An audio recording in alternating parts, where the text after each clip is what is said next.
Hello and welcome to the oddschecker betting show. This is the first Royal Ascot preview, where we'll be previewing day one, the Tuesday of Royal Ascot. And this podcast and video is sponsored by Sky Bet. I'm your host, George Elek, and I'm joined by two expert guests. It is oddscheckers Andy Holding and superb tipster Rory Delargy joining me today. Two very popular guests, and great to have you both here with us today. Rory, we'll come to you first. We've heard what Andy thinks plenty of times at Royal Ascot over the last couple of years, but how do you view this festival, the biggest festival, flat racing festival of the season? How do you see it from a punting perspective? There are plenty of opportunities and there are plenty of very competitive races at Ascot, but it's a track that you can come unstuck at very quickly, especially if you're relying on form at other tracks. If you're, for example, looking at horses who come from Epsom to Ascot and you're expecting the Epsom form to hold up, it rarely does. But once you get the hang of Ascot, you get an idea of what kind of horses thrive there, what sort of horses you're looking for, and what positives you normally look for at other tracks that aren't necessarily in your favourite Ascot. Often when you're punting, you're looking at higher races developing early. Look who's going to get good track position at certain. We had Sandown today, for example. It always helps to be out there handy and close to the rail when the going's quick. If it's soft there, it's a different kettle of fish. Whereas at Ascot, early track position is much less important.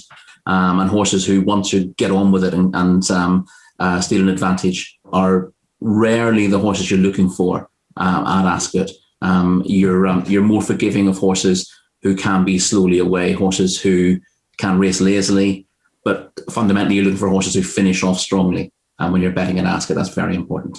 Yeah, Andy, anything to add to that? No, I think Rory's covered most of the things that I would have reiterated or been strong on. I'm mainly looking at horses that are coming off the speed. It's a track that usually eats front runners alive, particularly on the straight track. You can get away with over 5 furlongs if you've got a really pacey type such as Battaash.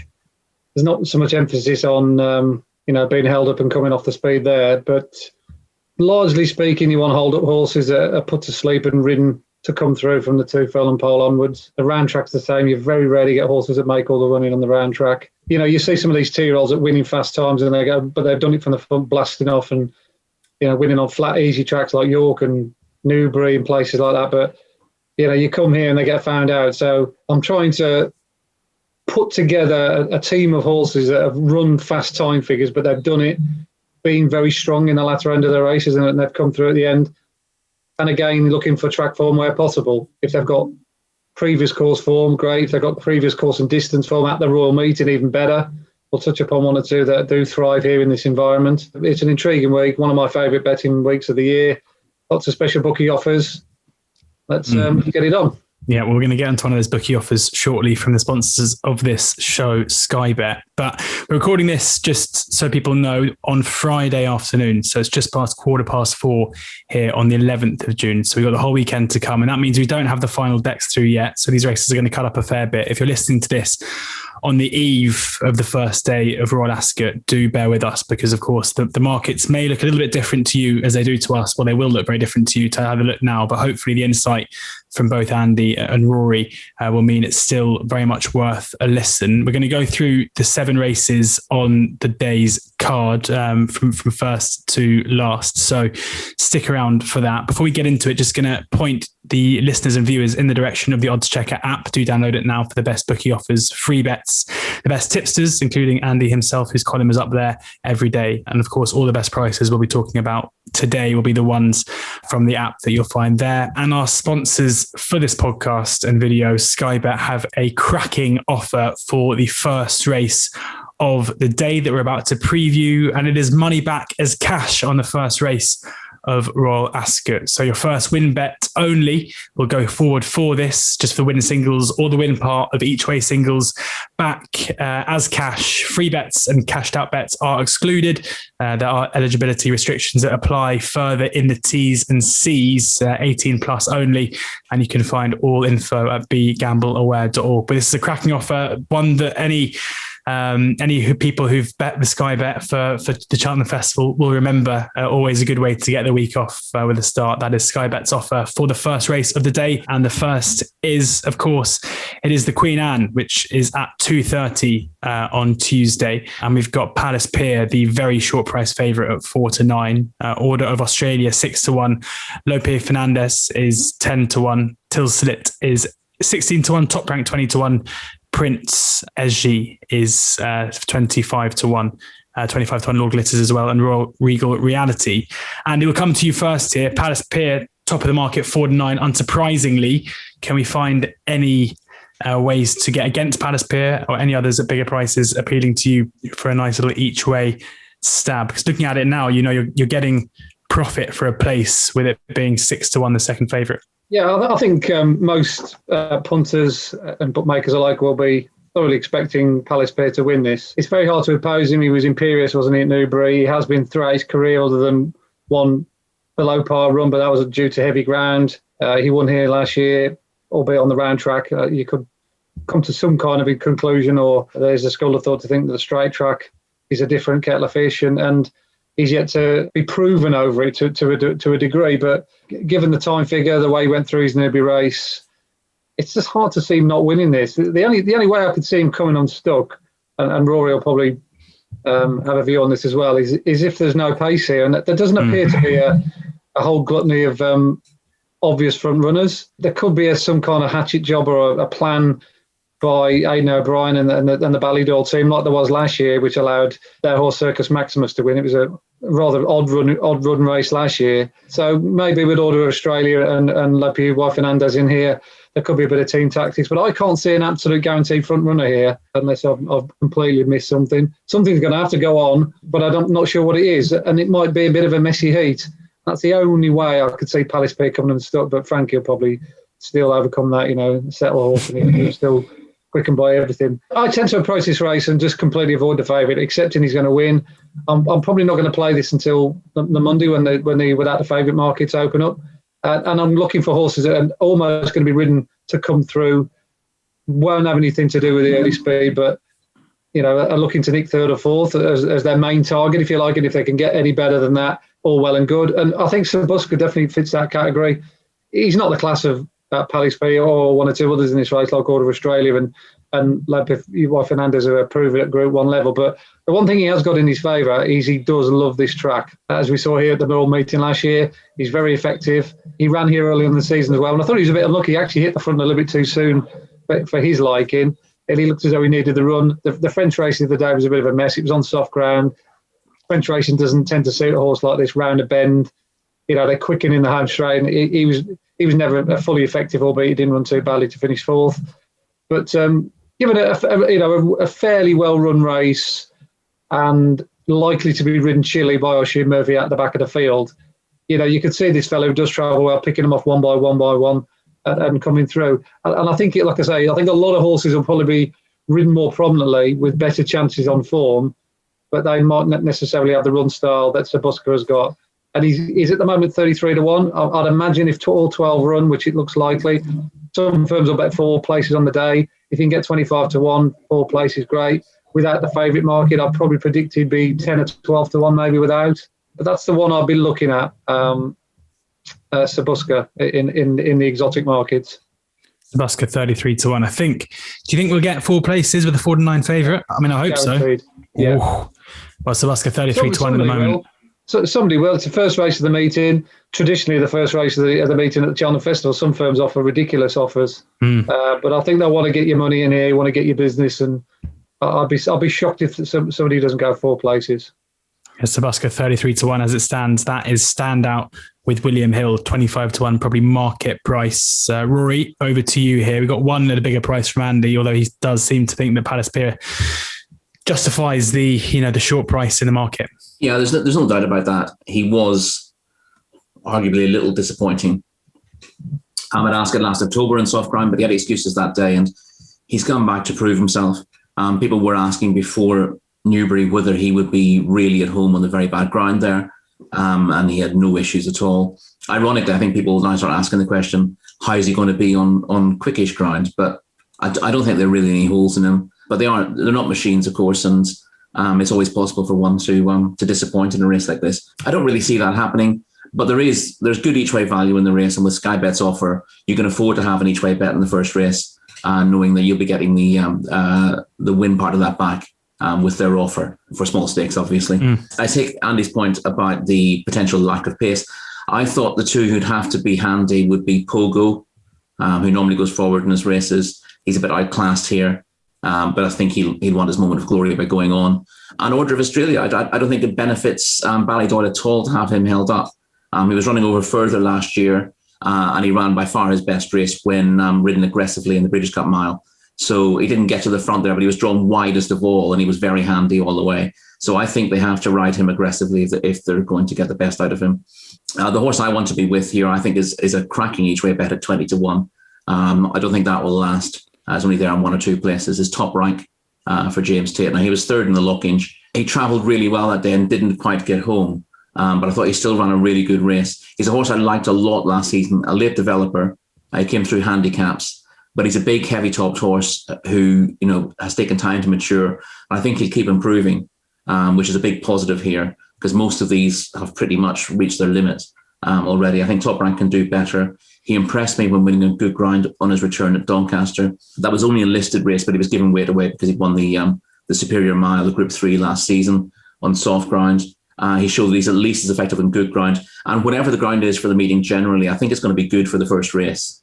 We're not expecting any real rain between now and the start of Ascot, but you can be sure the course will be well watered, so there's no jar in it for the opening day. And that means that if your one concern is rattling fast ground, I don't think it's going to be like that for the very first race of the meeting. So I think Top Rank wants good ground. He's going to get that on the opening day. I can't really see him beating Palace Pier, but I think he'll get a lot closer than he did at Newbury, where I think the really soft ground and the fact that he was ridden reasonably prominently just stretched his stamina. And I think he'd be happier on good ground at Ascot. So, I'd have him down as about the second or third best horse in the race. I think 2 or 3 of those are shorter in the betting, don't really deserve it. Lope Fernandez doesn't deserve to be anywhere near as short as he is, for example. He was well behind at Newbury. So Top Rank, I think, should be about a 10 or 11-1 shot, and 16s is fair. If you can get any 20s, that's very good value. Yeah, that 20-1 is with the sponsor of this podcast, Sky Bet, and you have that offer as well. So if you're quick enough off the mark to snap that up, Top Rank at 20-1, the one for Rory, and Sebastian at 33s. Brilliant start to the podcast. If we can land one of those in the opener, I think listeners and viewers of this will be an absolute clover if we can manage to get the winner of the first up at a big price. But those are the two for the guys. On then to the second race of the day, which is the Coventry, and it is the Wesley Ward horse. Coffee Maker is the 3-1 favourite across the board. Masetto 6-1. Gisburn is 7-1. Cadamosto 17-2, Ebro River 9-1, the Acropolis 10-1, Debab 12-1, Tolstoy 16-1, Berkshire Shadow 20-1, a few others in there at 20-1 as well. Expect this one to cut up, unlike the first, where I think 10 of the 12 horses have been jocked up. The only 2 were the 2 Ballydoyle horses that haven't been here. We can expect a fair few to come out. And Andy, your 2-year-old Naus is well regarded. Roy, not saying yours isn't, but Andy, you've got a reputation for getting your stopwatch out for these guys and having a good idea of who's done what. I'm guessing with a bit of an unknown quantity at the top of the market, you probably see that as a bit of an opportunity to find the best of the rest. Yeah, this really sets the tone for the week for me, really, because I do tend to concentrate on the 2-year-olds as really strong betting mediums, because the historic figures that we've got tend to work themselves out. There's very rarely horses that come here having done slow fits, running slow times. Something's either done a good time or debut or running a race whereby he's proven that he or she's proven at a reasonably high level. So there is a bit of a watershed number that I tend to look at when I'm coming to these races, and I can whittle it down to sort of 3 or 4, and then it all becomes about where they're drawn, where the pace is likely to be, what stables they're with, and what run style they've got. I don't really want to be on a front runner here. Nando Parada won a ridiculously slow really run Coventry last year. He was the only one who booked the trend, but most of the winners of this race, all bar the odd 1 or 2, tend to either miss it, come from behind. They're horses that race behind the bridle and then come through late. Roger Singh, for instance, when he won in 2017, he completely fluffed the start and He was doing all his best work inside the last furlong. Buratino the year before. That's the kind of horse you're looking at. You don't want anything really that has anything to do with the early speed. And I do think there's going to be plenty of pace on here in the Coventry, having seen these 2-year-olds and almost like watch the videos back until I'm blue in the face. There's at least 5 front runners I can see. Malfi Coast made all at Cork. You've got Gisborne, of course, was a very eye-catching winner at Newbury. He made all the running. Go Bears Go, who won over this course over 5 furlongs, he made all for David Loughnane. Acropolis made all the running the other day at Listowel. And of course, we've got Wesley Ward's Cool Filmmaker, who's very much the fly in the ointment, being a filly in this contest for the first time I can remember for a long time. I can't remember a filly running in this race, let alone one that's favourite. I watched her videos back. She's very good when she won on debut, making all the running as Wesley's often do. And she was good in that Keeneland Breeze Up trial that Wesley ran all of his horses in 2x2 tandem in their respective trials prior to coming here. I think that was a couple of weeks ago, which are available to watch on YouTube. So it is a cracking race. But like I say, I want to be on something that's going to be off the speed here and that's run a good figure. And the one that fits into the category issue is the Bab. John Gosden's winner, first time out at Leicester.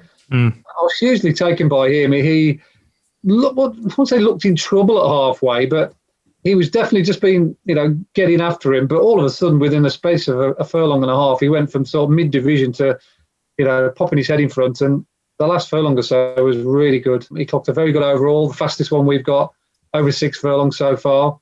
And he did it in the style of a very, very impressive colt.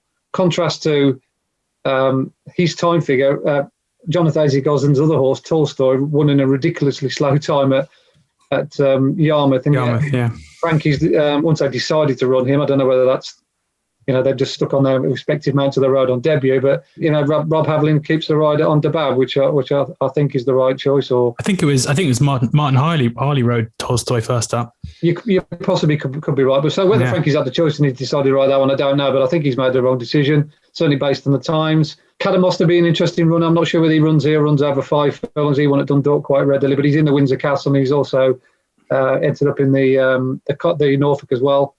He'd be of some interest. And I thought Masato ran really well in the Group 3 at the Curry. He didn't get the clearest of runs when Castle Star got first run on him, and he was quite good at the finish. He also clocked a good number that day, but I like his run style. He's a horse that races behind the ball and comes through. So I've got a short list of 2 or 3, but the pecking order definitely is headed by Dabab with favourable mention to Masato. But I think that 12-1 for Dabab's not a bad price. If he gets a good draw, of course. If he goes and gets stall 1 like that horse that Martin Meads did a few years back and finished on the wrong side with Calix, then we're in trouble. But if he's in and around where all those front runners are, then I'd expect Dabab to come through. Dabab 12-1 pretty much across the board, including Sky Bet. Rory, how do you see this Coventry? Yeah, I'm not a massive fan of punting in the Coventry. Mostly through a series of backing losers at value prices in the race over the years. The market tends to be a very good guide.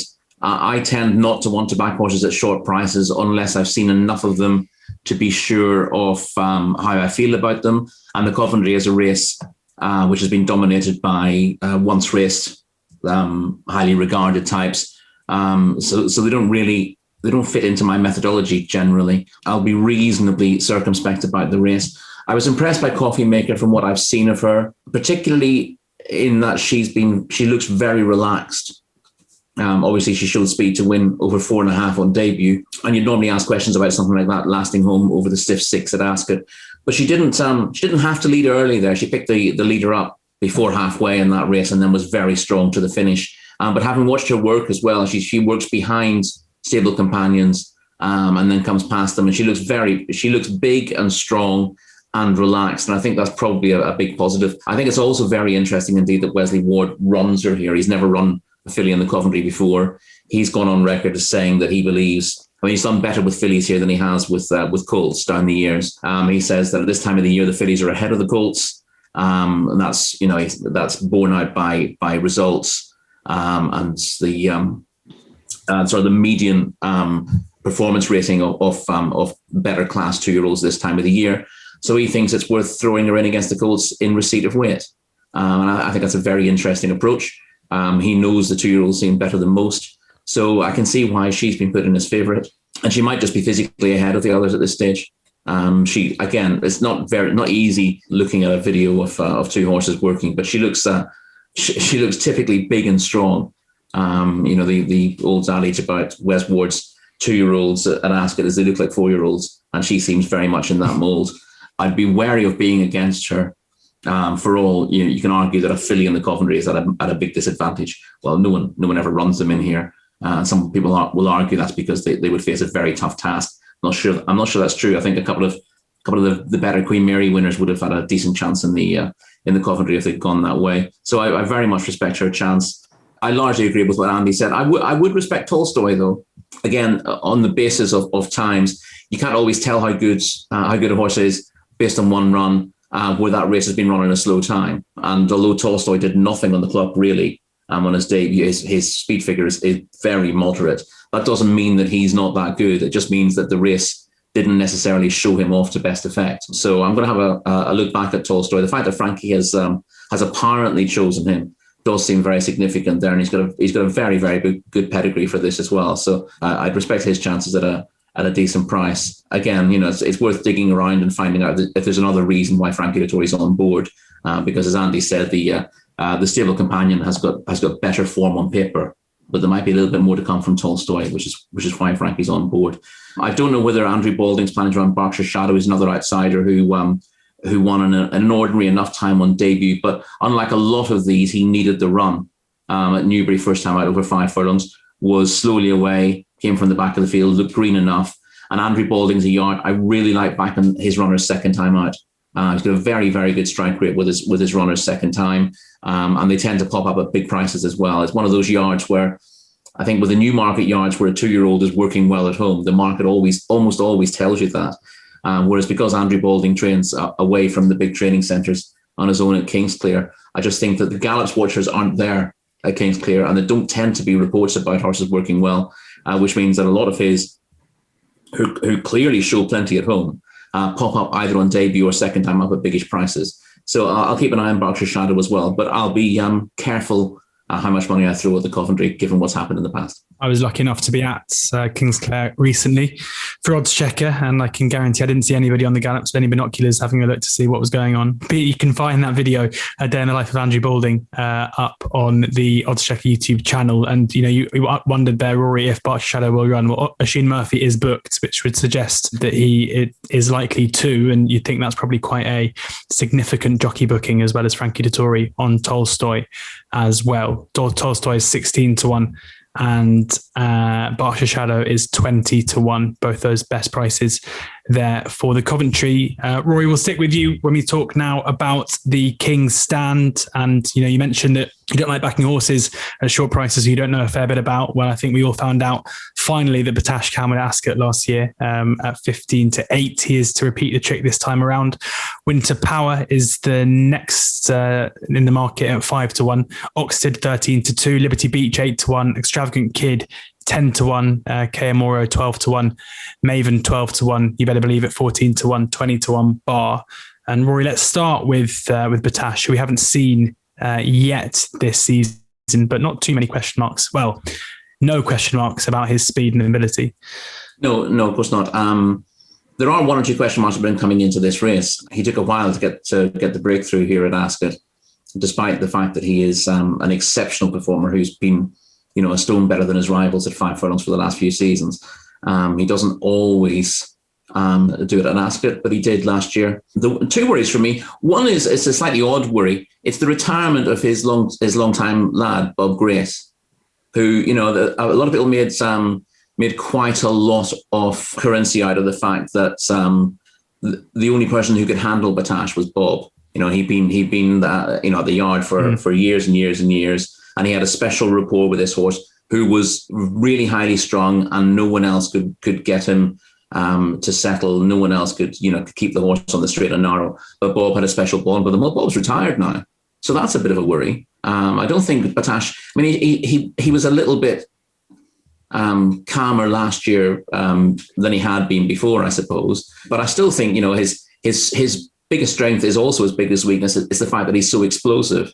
And I just wonder, whether he's quite the same horse this year with a slight change in regime. And he's reported to have had a setback in the spring as well. So, he's 7 years old, had a setback. The routine has changed for him. I think if you're going to take him on at all, now is the time to take him on. And I suppose there's a vague chance that he might not turn up, if you're reading between the lines. This is the one race I'd want to bet on now, and I'd want to bet on Winter Power, who looks one of the bets of the day, possibly one of the bets of the meeting. She was very good last year, but she's improved. Her win on her reappearance at York was absolutely stunning. Her best effort last year was her final start, and she came out and beat Battaash Bay at York last time out. She won that by, I think, 3 lengths in the end. Could have been double that if Sylvester de Sousa had ridden her out to the line. And despite that, she still clocked a really good time figure for the race. Now, Battaash Bay runs at Sandown tomorrow in the Scurry Stakes at Sandown, and I think he'll bolt up in that. I don't think that's much of a race. I think he'll win well. If he does win well, then Winter Power will, that will obviously boost the form of the York race. And I think people will want to back her then. And then, if the worst case scenario happens and Battaash doesn't get declared, then you're going to see Winter Power as a 7-4 favourite for this race. So I'd be really keen to back her each way now at 5-1. I think that's a gift each way. Yeah, 5-1 best price at the moment for Winter Power. An each way gift from Rory. Andy, a gift from Rory. You've got a gift for us as well? Yeah, Rory's got a really strong positive view on Winter Power, which is what I like, or on this race in general, which unfortunately I haven't. We can't always be seeing things from the same perspective on every particular race. It's just not a race I've got a real sort of deep feeling for, as it were, or an inclination to have a good crack at something at the moment. Interesting news what Rory's put forward there about Battaash. Be a shame if he doesn't run, and if he does, maybe he might not quite be the horse that he was last year. But if he is, then I think he'll probably win, because there's nothing that can touch him really, not only in this country, but probably in world racing, really have a 5 furlongs. He's just mentally good, isn't he? I'd be a little bit more lukewarm than perhaps Roy would be about Winter Power, just based on 3-year-olds. You've got to be a really good 3-year-old. I think Lady Aurelia won it a few years back, which is obviously good because, 3-year-old filly, that goes without saying that it's got to be seen as some kind of positive. But like I said, I just don't like the front runner angle, and I don't like York form to here. She's never run at Ascot, which again is another little bit of a bugbear of mine. I don't like backing horses, generally speaking, and not proven over this straight track. So there's enough in there to put me off at 4-1. I'd sooner go with the proven horse at the track, Liberty Beach, who finished 3rd in the race last year. I think she's a better model than she was 12 months ago. She strengthened up. John Quinn has got an embarrassment of riches, hasn't he, in the sprinting department? Liberty Beach, Keep Busy, El Astronaut. He's done really well with speedsters in the last 4 or 5 seasons, which is a contrast to where he made his living with 2-mile juvenile hurdlers back in the day. I do like, and she won on heavy ground first time out, which wouldn't necessarily be an ideal first time up, but she ground out a good victory. Her time figures are very good. Her time figure when she was second to Lazuli last year at Sandown was exceptionally good.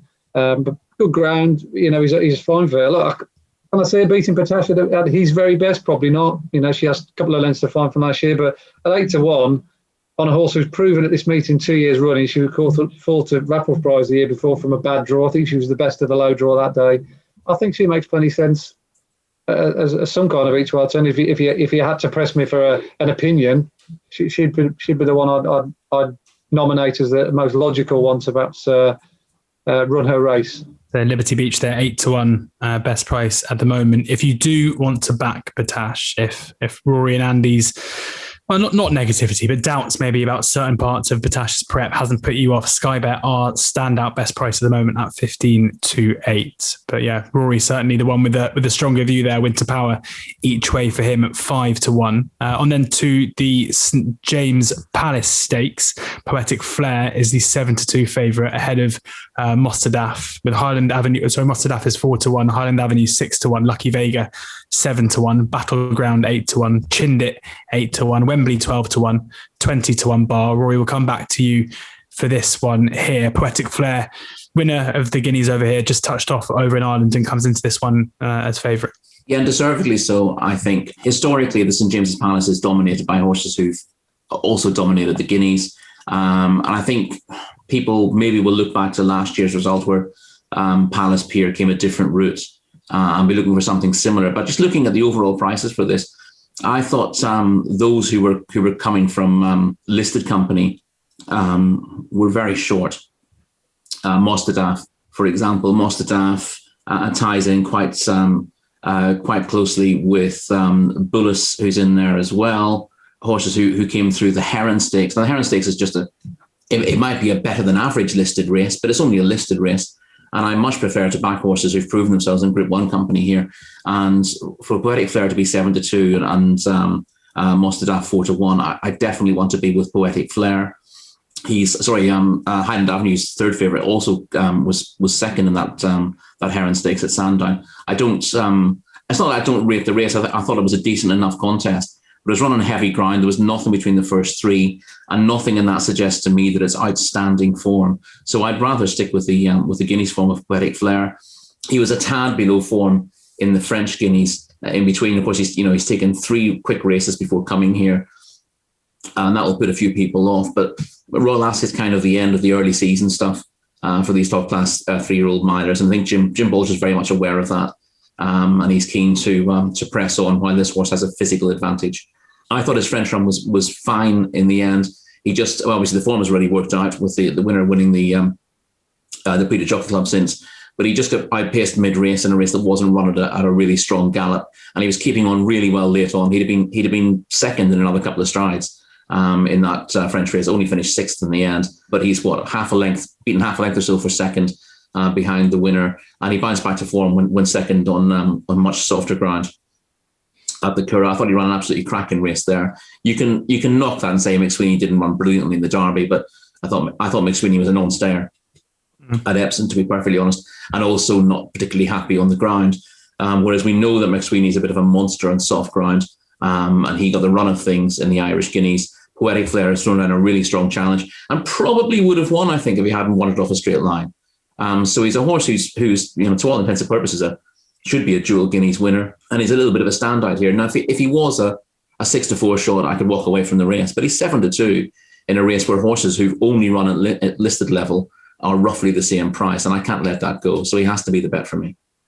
Has to be the bet, Poetic Flare for Rory. Andy, do you agree? If it was anything other than Jim Bolger and the way he campaigns his horses, I wouldn't say he'd be a madman to back him again, but I mean, this is his 5th run in the space of less than 2 months, and he's got a constitution like an ox, isn't he, really? I've got a huge amount of respect for Poetic Flare because he just seems to be thriving on his racing. But I slightly take the opposite view to Rory again. It's just how it's okay. It's good to get both sides of it, huh? Yeah, exactly. Yeah, it's good. I actually take the view with regards to a race like the Heron Stakes and look at the way that John Gosden operates. And I think he's a little bit different to other trainers. When he's got a horse like this, his Mostadaf, he's not looking to run him in any guineas early on. He's bringing him along steadily with a view then to striking at Royal Ascot, because this is a race that John's done really well in the past. Obviously, Kingman started him off several years ago. Then he won it with Without Parole, who took the Heron Stakes prior to coming here. Paris P, of course, took it last year. Again, another horse that was a little bit under the radar last year. He'd won 2 races, very impressive, but he did only win a Mickey Mouse race at Newcastle. So we're getting the flavour, the trend of what John Gosden tends to do, and he's kind of like approach to these kind of events. He doesn't overface them early on, and he puts a gun to the head when he feels appropriate. And I've been hugely impressed with Mostadaf. His time figure at Kempton when he won that day was very good. El Drama was 3rd, of course, went on to win at Chester. But I love the way he did it on ground. I didn't think he appreciated at Sandown. That wouldn't have necessarily suited him, a horse that's got a lovely flow in action. But he proved really strong that day. His well-fancied stable companion, Mishriff, was well beaten in 5th. And he'd won well the time before it knew been a fast time. So he was beating the right horses. And he beat Highland Avenue, who clocked a good number when he won the Fielden Stakes. And I also think Highland Avenue is an interesting contender. Obviously, the Appleby team are in great form.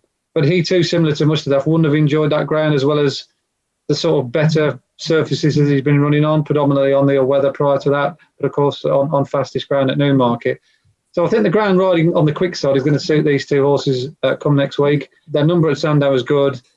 They're both going for me in a forward trajectory. And if you're like, they haven't had as many battle-hardened, they haven't had their nose bloodied as many times as 1 or 2 in this race.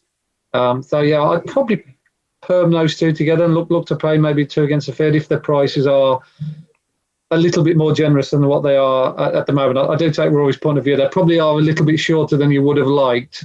They're certainly not massive value, but I think there's a good chance that one of those two will win. Well, it depends which team you're on here. If you're in Andy's corner, it's Mossadaf at 4-1, Highland Avenue at 6-1. If you're in Rory's corner, it's Poetic Flair at 7-2. I mean, the good thing is you've taken most of the market out there, so hopefully one of you is going to be giving, hopefully one of you will be right come Tuesday afternoon in this St James Palace. We've got 3 more to get through. We've got the Ascot Stakes now, where Raipur is the 6-1 favourite ahead of Saldia at 8-1. MC Muldoon 9-1, but is proving pretty popular. All blue on oddschecker, and one firm go as short as 9-2 for MC Muldoon. Scaramanga 12-1, Cape Gentleman 12-1, plenty of horses 14-1, 16-1. I mean, this one is going to cut up a hell of a lot when final decks are out, Andy. But at this early stage, some firms going Sky Bet going one of the firms going 5 places at the moment. We're probably going to see a few more places come the day. Yeah, it's been a race that's been sort of dominated and taken over by the National Hunt fraternity, Nicky Henderson, Alan King, and a certain WP Mullins has rather invaded our shores with well-handicapped horses to scoop this pot several times. And you've got to pay attention to what Willie's doing here. He's booked Adam Kirby for Raipur, which is very much indicative of the chances he thinks that horse has got. Obviously, Adam, fresh off his Derby win, the man in the moment. Let's go with the sort of poster boy at the moment. I'd struggle to be fancying Raipur as well as I would some of these other horses, because he was very disappointing, I thought, at Kilbeggan the other day. I mean, he couldn't beat a horse called Palm Beach, who the great suspect of Palm Beach isn't probably the most reliable of characters. MC Muldoon would probably be of more interest. Now, MC Muldoon has got some very good form on the flat back in the day when he was trained by Peter Chapel-Hyam. He went to Willie and he was laid out for a race at Punchestown, but unfortunately, Paddy Mullins got an absolute shocking run through on him that day, having finished second to Echoes in Rain the time before, which looked good form. It's Saber Companion Albarra won, but it was daylight robbery, really. Albarra nicked it from the front, and I think Paddy was probably kicking the stable back when he got back, because he should have won on MC Muldoon. So he's clearly in good form. He stays well, and the better ground will suit him. And just to make up the sort of Irish theme that they in this race that they might dominate, we've got Emmett Mullins with Cape Gentleman, who's a winner of an Irish Cesarewitch, and very much is a liker of fast ground and going right-handed. And a little sneaky one as well down the bottom is Arcadian Sunrise with Jamie Spencer booked. Again, another horse has got sort of tap potential out on the flat, and comes off the back of a good win last time out at Punchestown over hurdles in a good time figure, by the way. Those are the kind of horses I'm looking at the moment. Again, the draw, what ends up running, because I think it's only a maximum 20 field. Rory might pick me up on that, but I think they've reduced the number of runner horses that can run in this race now. So max 20. Is it 20? Yeah. Yeah, it is 20. So Arcadian Sunrise, for instance, might not get in. He's 26 on the card. So I'll definitely end up playing at least one or two on the day, but it'll be which ones of those 4 I've mentioned will be depending on what runs and where they're drawn. You mentioned Raipur with Adam Kirby dropped up. Ryan Moore booked to ride MC Muldoon, which could be why we're seeing that blue on the grids. Saldia, the third horse that makes up the Willie Mullins trio at the top of the market. No jockey booking whatsoever yet. So whether that is indicative of whether he runs or not, we will see. But Rory, any of those, who are you looking at this early stage here for the Ascot Stakes? Well, you very much have to get the Irish Challenge, particularly Willie Mullins. It's not that easy to pick between them, it must be said at this stage. And I'm going for an each way selection from the home team, who will be very well suited by the demands of the race. And I'd be confident of him sneaking into the frame at the least, and hopefully he can win it. And that's Just Hubert, who's got a reasonably obvious chance on last season's form. Not always the most consistent in the world, Just Hubert, but it takes a bit of getting to know. He doesn't always go for every rider. I don't think he went a yard for PJ McDonald in the Cesarewitch, for example. He took the mickey out of Holly Doyle in Newbury last year. But Tom Marquand gave him a really good ride from winning the what was the Goodwood Stakes, which I will always call the Goodwood Stakes.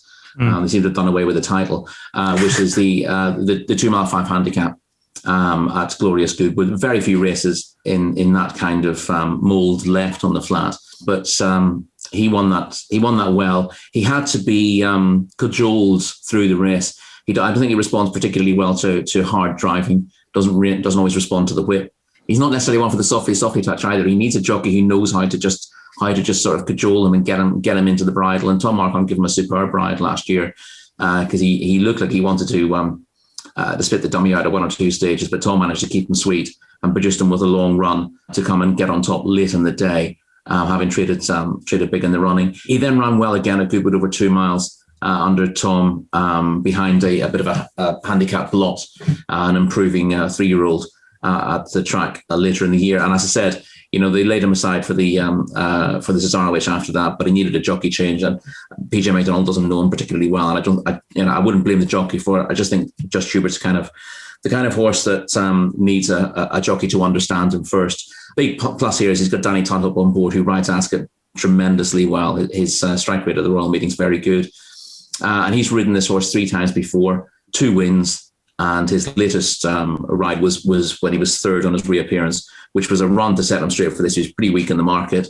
He was ridden out the back of the field on heavy ground, which isn't necessarily ideal for him at Haydock, in a race won by Frankenstella, a competitive handicap that day. And he did really good late work to finish 3rd without having the kitchen sink thrown at him. It looked like he would. You wouldn't say he was unfit based on the way he saw his race out. But you'd have thought he would just be a little bit sharper for the outing. Danny Tudhope keeps the ride here. He's number 22, so he needs a couple to come out. But I think you'd be disappointed if nothing come out of this race between now and race day. And he should get in towards the bottom of the weights. He just wants a little bit of luck in running. I think he's the kind of horse who probably can sulk if things don't go his way. But in saying that, he doesn't. When I say things go his way, he just needs to get a clear run through. He doesn't want to lead. He will come from sort of mid-div to the back of the field, but he stays really well. And I think Danny Tudhope will get a good tune out of him. And if that's the case, William Muir, since he's teamed up with Chris Classic, has had a very good season. Obviously won the Coronation Cup, but his horses have been running better. They had a winner today at Sandown with Shove Halfpenny King as well. The team are in really good form. Those that aren't winning are running well as a rule. Which is even better if you're looking to back horses each way. And although my gut feeling is that either Willie Mullins or Emmett Mullins will pull one out of the bag here, I think Just Hubert is a horse who will. He's handicapped to go well. He's one of the few horses who will really relish 2.5 miles as well. And I think that gives him a big chance of hitting the frame. Just Hubert, 20-1 best price. That is also with Sky Bet, who have the enhanced place as well. A 5th of 5 they are as it stands at the moment. The one for Rory. Two more races, probably more than 2 more horses I'd have thought to get through before the end of this preview of day 1 of Royal Ascot. We've got the Wolferton and then the Copper Horse. We'll start with the Wolferton West. Patrick Sarsfield is a 5-1 favourite ahead of Solid Stone at 11-2. Sangarius 6-1. Felix 8-1. Faisal 9-1. Forest Dean and Stormy Antarctic and Njord all 10-1. 11-1 Blue Cup. 14-1 Bar. Andy, let's rattle through this one. Who do you fancy here? Again, depends on the draw and what ends up running, but I've got a short list of 2 or 3 here. Faisal was very impressive on the clock anyway the other day at Windsor. I think the race is represented by Arctic Vega as I speak over the weekend, so I'll be looking for him to run well to frank that form. But Faisal missed the break completely at Windsor. He did really well to win. He's a lovely looking horse. He looks a classy type, and Holly Doyle gets on really well with him. I think 9-1 is going to be slightly overpriced for him if he runs. Solid Stone, similarly to Faisal, won in a fast time at Windsor last time out, and that form has been franked. He beat Stormy Antarctic. I like the way he went through that race. He was a bit lucky the first time when he drifted off a true line on the straight track here, but I think he's probably better off going around a few bends. Mile and a quarter shouldn't be a problem for him. The other one I was quite surprised by in many respects. Not surprised by, but surprised by how fast he'd run. And that was Blue Cup, who won at Epsom last week.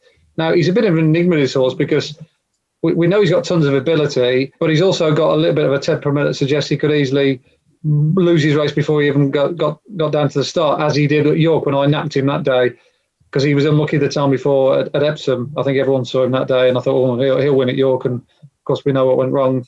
But lo and behold, of course, I didn't tip him last time at Epsom, and he went and absolutely gagged in. But interestingly, I clocked him in from two parts of the track on I think it was Oaks Day.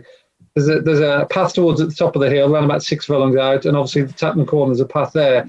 And his two sectionals from those 2 points on the track were quicker than the pile driver race, the Coronation Cup, and more predominantly, amazingly, the Oaks. Clearly, when everything goes his way, Blue Cup, a very, very good operator. He's also got a run style which strongly suggests that this track will suit him, i.e. he likes to be held about the back and he likes to come through towards the end, switched off and sort of getting into a rhythm like he was at Epsom. And if he does settle and goes down to the post well enough, I do think Blue Cup, he's certainly got the potential to do really well in a race like this. But I think he's probably more one for those that like to play late and look at the demeanour, look at him in the parade ring.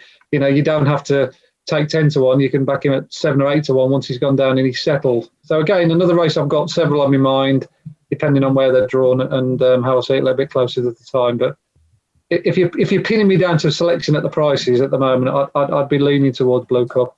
Unlike Andy, I wasn't with Blue Cup at York. I was with him at Epsom the time before. I napped him that day when he ran into all sorts of trouble under Ryan Moore.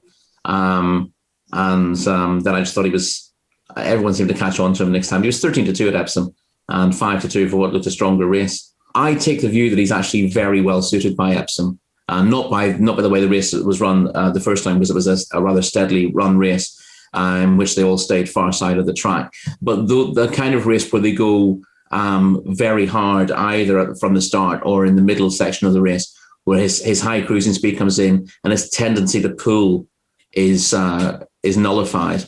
So I think the way that race was run at Epsom suited him ideally. I think he's got a lot of toe, but obviously he's not particularly professional in the early part of the race. I think the way an Ascot race pans out might not suit him quite so well. I can see, that they're not going to go hell for leather here. And I just wonder whether at a more conventional track, which should suit his run style, I just wonder whether he'll sort of revert to type and he'll race too freely. He certainly did better in the Hood last time out, and the Hood might just be the key to him. But I'm a little wary of getting involved again, because I think it was kind of a perfect storm last time.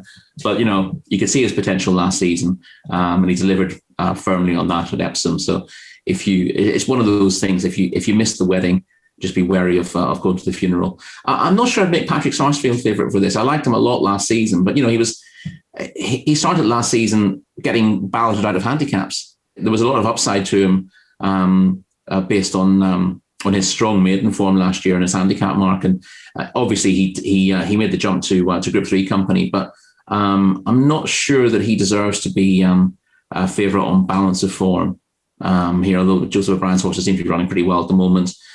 Solid Stone goes well at the track. I'd certainly respect him. I don't like Sangarius at all. I think he's a massively overrated horse. He's always been well talked up. His form reads well enough on paper, but he keeps finding ways of losing races, and when he does win, he ends up beating the same horse, doesn't he? Which is always slightly worrying when said horse is Bangkok, who I think he might have beaten 2 or 3 times when he's won races. He might, because Sir Michael Stout is so good at getting the best out of these horses down the line. He might blossom yet, but he's a horse I couldn't back at his current odds. And I think his runs this season are a reminder of what he is. He's a horse who travels very well, and he looks good. He looks like he should be a bit of a monster, but he doesn't see his races out particularly strongly. That's a massive worry at Ascot. Faisal, again, I'd respect his chances. It's a big step up from a handicap. But as Andy said, he did that in a good time at a track that probably wouldn't see the best of him. I don't think any of the tracks he's run at, he's a typical John Colston horse, really, in that John has given him all the best experience to flourish on the big stage by running him at tracks which wouldn't necessarily suit him, but would teach him a lot against lesser horses. And then he gradually, he gets his way to the top level, having got confidence beating lesser horses. So he could very well blossom, and I'm not against his chances. If I had to have a bet at the current prices, probably I'm edging towards Faisal. Okay. I want to get into him a little bit more, but yeah, there's a couple that I'm not particularly keen at the head of the market. So I would respect Faisal out of respect. At the prices, I probably would go with Faisal. On then to the final race of day one at Royal Ascot. It is the Copper Horse Stakes. There are some familiar names here, some names that we saw in the Ascot Stakes, and one of them, Saldia, who didn't have a jockey booking for the Ascot Stakes. Ryan Moore rides him here, and he is 7-1 favourite. Global Storm 8-1. MC Muldoon, who Ryan Moore rides in the Ascot Stakes, is setting this one at 10-1, but I think we can probably not expect him to take up this booking. On to Victory 12-1. Raymond Tusk 14-1. Rayapur, who's the favourite for the Ascot Stakes, still in here at 14-1, but won't, we don't think anyway, unless there's a big change of heart, be running. East Asia 16-1. Plenty of others at 16-1. Sleeping Lion, Roberto Escobar, Throne Hall, and other ones there too, Andy. So for the lucky last, can you make sense of this one for us? Well, it's a new race, so there's no obvious trends. You're not sort of drawn in by a certain trainers or the kind of horse that thrives over this trip here, because we just haven't got enough data, have we? So there's a little bit of intuition attached to this, I suppose. I'd be very interested in Alan King's pair, predominantly onto Victory, who's run really well at Ascot twice. I thought he ran nicely first time out beyond Hookham in a decent contest. His time figures are pretty good. The booking of Tom Carcon has got to be seen as a positive. He gets a good draw. I'll be mildly interested in him. And I'm not sure he'll get in, but if he did, I think Arthurian Fable's another one to go well. I think he's number 29 in the race car. I'm not sure what the maximum field is here from mile 6. It might well be 20. It's 16. 16, yeah. There's obviously going to be lots of different horses running different races, but I thought he shaped her right beyond Global Storm, which is, to my mind, is the best mile 6 race so far this season. That was run at Newmarket a few weeks back. Global Storm will get into this race. Number 21 on the card won it, but I thought Arthurian Fable on ground he wouldn't have ideally liked, shaping it really encouragingly. He too ran well here last year in the Royal Meeting behind aforementioned Hookham, and he thrived afterwards. He went through from that race from the King George handicap to do better things. And Brian Meehan's having quite a good season so far today. He's got a lovely horse called Mandu, which won at Haydock. I think it was a couple of days ago. It might have been yesterday. No, it was 2 days ago. I think he's a stayer of some potential. Wouldn't actually surprise me if he ended up in races like the Bahrain Trophy or even further down the line, the Ledger, because he looks a real strong stayer at the trip. But this fella's not a bad type. He's a hardy type. And Martin Dwyer gets on quite well with him. So I see he's been booked. So those have been my two shortlisted ones without going on too long about this race, because it's a difficult one to get your teeth stuck into at this stage. Arthurian Fable 20-1 with most firms, including Sky Bet. Any on your shortlist, Rory? Ironically, the one that I really want to see get in is Arthurian Fable. So fingers crossed. He needs 7 or 8 to come out here to get in. I think there's a fair chance of that.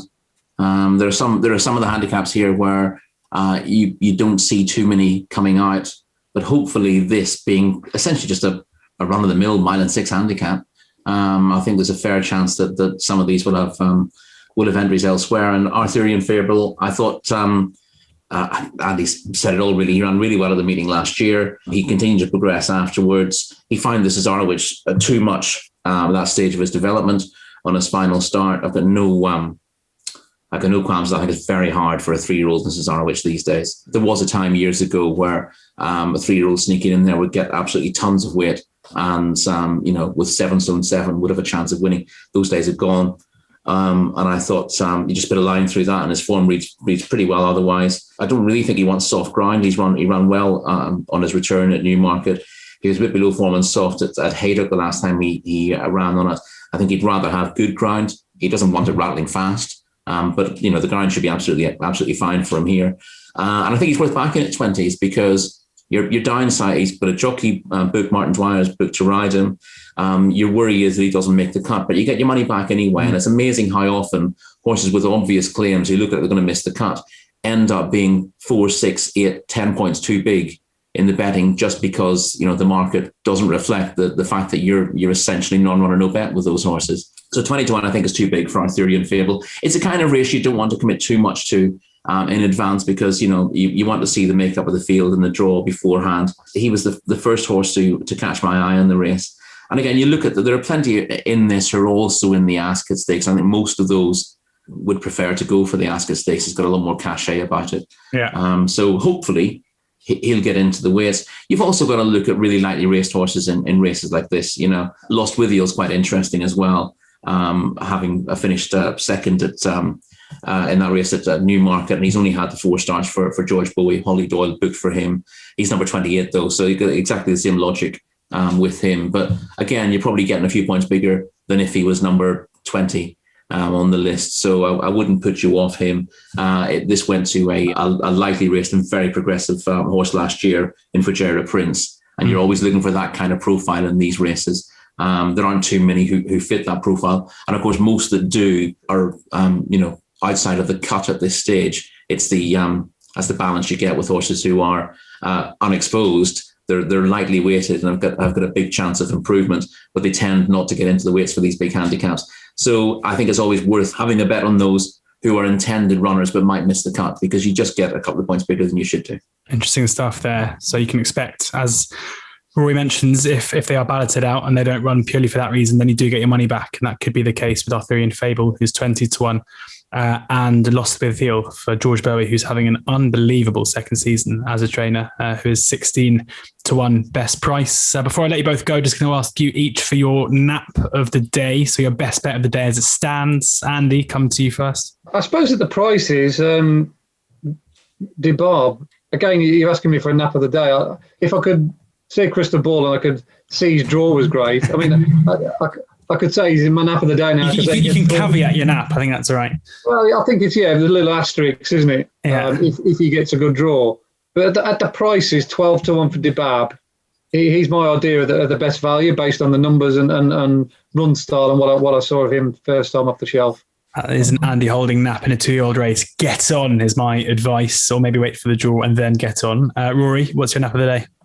Despite reservations from Andy, I'm going to go for Winter Power in the King's Stand. I think she's each way.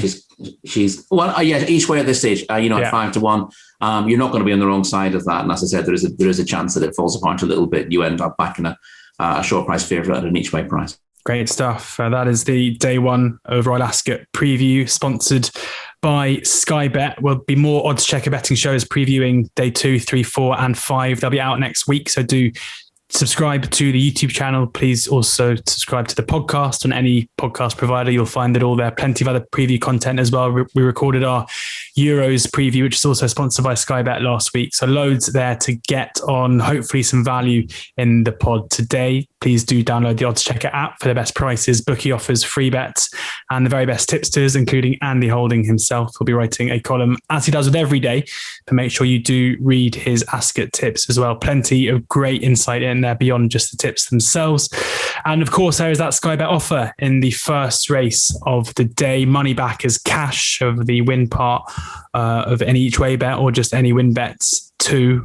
Restrictions do apply, which you can find in the T's and C's, and do visit begambleaware.org as well. And that is the key here. Hopefully some winning bets, hopefully you enjoy the racing, but please do gamble responsibly and have a great first day of Royal Ascot.